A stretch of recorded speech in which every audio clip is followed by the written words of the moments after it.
Alors, bonjour à toutes et à tous. Merci de l'invitation et surtout merci d'avoir organisé un tel événement. Je suis une de celles qui a quitté les études en économie. Après mon cours, j'étais inscrite à Concordia en économie et après mon cours microéconomie introduction et macroéconomie introduction, j'ai trouvé ça tellement insupportable de subir ce lavage de cerveau que j'ai changé de domaine. Donc, je ne sais pas si, je pense qu'on est plusieurs là-dedans. Donc, je pense que l'utilité est absolument démontrable. Et je trouvais d'ailleurs qu'on a trouvé peut-être une piste de questionnement concret.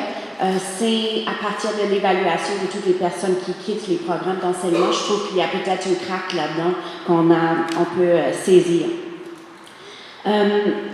Alors, il y a un ensemble de critiques féministes de l'économie. Je n'irai pas, moi, dans une réflexion théorique aujourd'hui sur les critiques féministes dans leur détail, parce que, en fait, on n'a pas le temps pour ça, et ce n'est pas non plus l'objet. Mais bien sûr, je dirais qu'il y a deux aspects généraux qu'on va retrouver. C'est tout ce qui est l'incapacité de l'économie orthodoxe de penser la division sexuelle du travail, et aussi la dévalorisation du travail des femmes qui est rationalisé comme étant un choix individuel et lié à comme notre manque d'organisation pour pouvoir profiter des avantages de l'économie capitaliste. Donc, il y a un ensemble d'approches dans le mouvement associatif qui ont été développées avec les années, à la fois une réflexion plus philosophique aussi, mais aussi surtout des actions de revendication sur le terrain. Je dirais les 20 dernières années, dont la majorité du mouvement féministe québécois, on s'est concentré sur des revendications qui tentent de faire compenser, des revendications qui peuvent patcher le problème de fond dans l'économie capitaliste et patriarcale. Et donc, on a revendiqué, par exemple, un régime d'équité salariale, qui est une façon de tenter de reconnaître le travail traditionnel des femmes. On a aussi encouragé les femmes à entrer sur des domaines d'études dans des secteurs non traditionnels. Il y a aussi toute la question de la conciliation travail-famille, de revendiquer des améliorations des conditions des femmes, de travail des femmes au bas de l'échelle, etc. L'ONU, par exemple, va dire quelque chose à tous les États du monde pour dire qu'ils devraient plutôt prendre en compte les femmes lorsqu'il s'agit de faire des planifications macroéconomiques ou adopter des politiques macroéconomiques au sein de l'État. Moi, je n'ai pas encore vu vraiment des États faire cette démarche-là. D'ailleurs, ça me permet de faire un petit lien avec la situation au Québec. Il y a 2 ans, je pense maintenant, nous avons eu, dans le mouvement des femmes, une rencontre avec Pauline Marois, alors chef du gouvernement, la première ministre, et on lui a soulevé toute la question de l'approche macroéconomique du gouvernement et son absence de prise en compte des femmes. Puis, on a demandé est-ce qu'on le fasse à l'échelle du Conseil des ministres, une sorte de réflexion sur la division sexuelle du travail, sur comment tenir compte des femmes dans l'approche économique. Et elle a dit tout simplement que c'était révolutionnaire comme idée, qu'on n'était absolument pas rendu là et qu'elle ne pouvait pas imaginer compter sur un appui au sein du Conseil des ministres pour un tel projet. Dernièrement, j'étais en commission parlementaire sur le projet de loi 28 qui a été adopté sous Bayon, mais qui avait, c'était un des projets de loi qui touche la question budgétaire.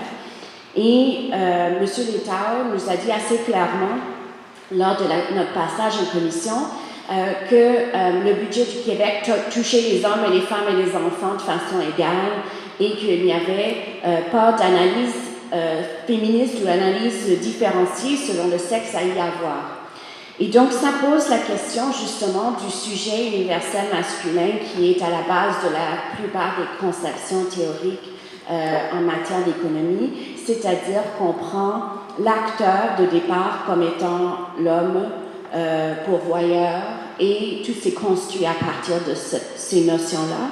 Et donc, dans les milieux féministes, on va avoir une critique de l'idée d'avoir comme point de départ l'univers des hommes tel qu'imaginé par les élites historiques. Le problème qu'on rencontre, évidemment, donc, quand c'est dans l'espace public, il y a une pensée unique qu'on confronte, qui est une pensée unique capitaliste, orthodoxe, utilisez le mot que vous voulez. Mais c'est non seulement cette critique-là en fait, cette pensée unique-là d'une façon de concevoir l'économie, la gestion de l'économie par l'État et son rôle à l'intérieur de ça. C'est aussi le problème que même les critiques à gauche ne tiennent pas forcément compte des critiques féministes.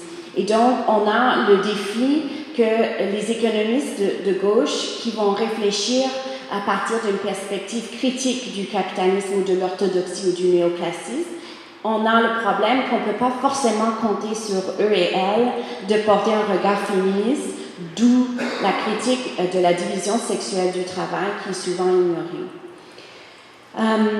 On a, au fil des dernières années, dans le mouvement féministe, senti qu'on rencontrait un mur et qu'il fallait repenser un peu nos stratégies et penser autrement notre travail sur l'amélioration des conditions de vie économique des femmes, parce que les conditions de la domination d'une perspective unique économique et sont tellement fortes qu'on ne fait plus vraiment d'avancées sur le front économique, malgré les gens qui le disent constamment. Je vous dirais que dernièrement, le CSF vient de sortir des statistiques sur le salaire des femmes l'écart augmente entre les hommes et les femmes. Et si on fait des différences entre des femmes blanches, par exemple, et des femmes de couleur, les écarts sont encore plus grands. Donc, ce qu'on cherche, nous, dans les recherches économiques qui sont faites au Québec, et de l'enseignement, c'est une capacité de penser ces divisions sexuelles du travail qui sont hiérarchisées, où le travail des femmes est dévalorisé. Il y a aussi toute la prise en compte du travail non rémunéré des femmes. Puis, il y a aussi, pour nous, l'inclusion d'une perspective où on voit les différences entre les personnes, parce qu'il n'y a pas que la division sexuelle du travail, il y a une division raciale du travail.